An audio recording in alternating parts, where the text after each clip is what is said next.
আমার একজন আত্মীয় মহিলা, তিনি তার মিরাসের প্রাপ্ত অংশ পাননি। আমি তাকে বললাম আপনি আমার বাবা থেকে নিতে অংশ পাবেন।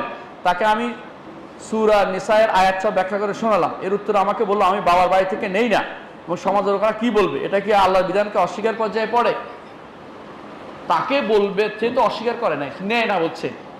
যদি বলে যে নেয়াটা ঠিক না, তখন সে কাফের হয়ে যাবে। আর নেয়াটা জায়েজ নেই, বা নেয়াটা আমি ঠিক মনে করি না, কারণ আল্লাহর দেয়া জিনিস নিবে না কেন? না দেয়া না নিবে না, এটা ঠিক না মনে করবে কেন? কিন্তু সে নেই না, আমি নিব না, আপনার টাকা আপনাকে দিয়ে দিলাম, আমার টাকা আপনাকে দিয়ে দিলাম, তো এটা না জায়েজ হবে কি জন্য? যদি ভাইদেরকে দিয়ে দেয়, সে দিয়ে দিতে হবে, কথা হলো হচ্ছে এটা, তাহলে দিতে পারে।